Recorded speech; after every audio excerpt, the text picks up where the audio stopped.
आपने कभी देखा है कि किसी पार्टी की मीटिंग अस्पताल में होते हुए? शायद नहीं देखा होगा। अस्पताल में मरीजों का इलाज होता है, मरीजों के लिए सुविधाएं होती हैं, लेकिन अब अस्पतालों में मरीजों का इलाज नहीं बल्कि बीजेपी के नेताओं की मीटिंगें होंगी। बीजेपी के होर्डिंग्स लगेंगे, उनके पोस्टर लगेंगे। मरीज अस्पताल की जगह कहीं भी इलाज करवाएं, क्योंकि अब वहां पर बीजेपी के जो नेता हैं उनकी बैठकें होंगी। बीजेपी के नेता बेड पर बैठ गए, अपने कार्यकर्ताओं को संबोधित कर रहे हैं, अस्पताल में कुर्सियां लगवा रहे हैं। बाकी मरीजों का क्या हाल है वो तो कहीं भी जा सकते हैं, लेकिन सबसे जरूरी है कि देश हित में भाजपा कार्यालय हॉस्पिटल में चलना। बीजेपी वाले कहीं भी अपना कार्यालय चला सकते हैं, उन्हें कहीं भी रोक टोक नहीं होगी, उन्हें कोई रोकने वाला नहीं है। अगर कोई रोकेगा तो बीजेपी के कार्यकर्ता फिर तोड़फोड़ कर सकते हैं, मारपीट भी कर सकते हैं। इसी वजह से बीजेपी के नेता को कोई रोकने वाला नहीं है। वो अस्पताल में अपनी मीटिंग करवा लें या फिर कहीं और, उनकी मर्जी है, वो अपने मर्जी के मालिक हैं।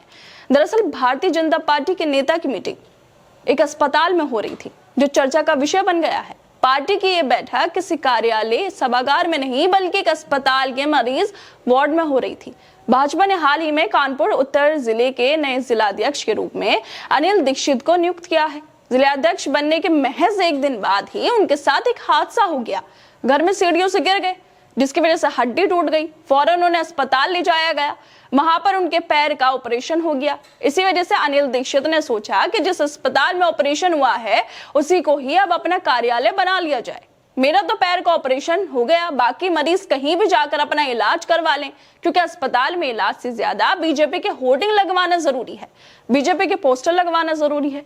और इसी जरूरत को महसूस करते हुए उन्होंने अपने बेड के पीछे ही बड़ा सा पोस्टर लगवा लिया बीजेपी का, ताकि लोगों को पता चल सके कि अस्पताल में बीजेपी के नेता की मीटिंग चल रही है और कोई डिस्टर्ब ना करे। लेकिन अनिल दीक्षित की अस्पताल को अपना कार्यालय बनाने की वीडियो वायरल हो गई, जिसमें साफ देखा जा सकता है कि साहब बेड पर लेटे हैं, आसपास कुर्सियां बिछाई गई हैं जिन पर कार्यकर्ता बैठे हैं, महिलाएं बैठी हुई हैं। जिन बेडों पर मरीजों को होना चाहिए उन बेड पर बीजेपी के समर्थक बैठे हुए हैं। और यहीं से अनिल दीक्षित देश का विकास करने के लिए, अपने जिले का विकास करने के लिए योजनाएं बना रहे हैं। देश हित में भाजपा कार्यालय हॉस्पिटल से चला रहे हैं।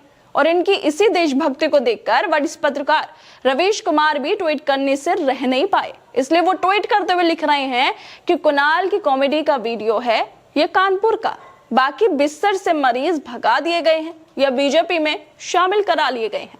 अब इस वीडियो को देखकर बीजेपी के नेताओं की भावनाएं आहत नहीं हो रही होंगी।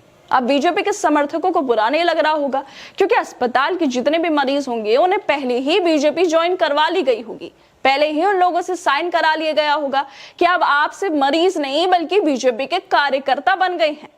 जो देश की सबसे बड़ी पार्टी है, जहां अमृतकाल चल रहा है, उस पार्टी के आप कार्यकर्ता बन गए हैं। इसलिए देश हित में बीजेपी जो काम कर रही है उसमें उसका साथ दो और इलाज अस्पताल से बाहर जाकर करवा लो। आप क्या कहेंगे बीजेपी के इस जिलाध्यक्ष पर, जो आराम से अस्पताल पर कब्जा कर बैठे हैं? मरीजों के लिए जो बेड हैं जिन पर मरीज होने चाहिए उन पर बीजेपी के कार्यकर्ता कब्जा करके बैठे हुए हैं। अस्पताल के पेशेंट केयर वार्ड में भाजपा की होर्डिंग लगाकर बैठक आयोजित की गई। इस बैठक में करीब 2 दर्जन से ज्यादा पार्टी पदाधिकारी और कार्यकर्ता भी शामिल हो गए, लेकिन किसी को कोई आपत्ति नहीं हुई। ये बैठक आधे घंटे तक चलती रही, लेकिन बीजेपी के ये नेता मर्जी से बेड पर लेटकर मीटिंग करते रहे। फिलहाल इन्हें अस्पताल से छुट्टी मिल गई है। सोचिए अगर ये 10 दिनों तक बीजेपी के नेताओं को छुट्टी नहीं मिलती तो 10 दिनों तक ये अस्पताल के बेड पर लेटकर दूसरे मरीजों को बाहर भगाकर ऐसे ही मीटिंग लेते रहते, क्योंकि अस्पताल अब लोगों के लिए नहीं बल्कि बीजेपी के नेताओं के लिए ही बन रहे हैं। वैसे कॉमेडी कुणाल कामरा ने नहीं की, असली कॉमेडी तो यहाँ चल रही है।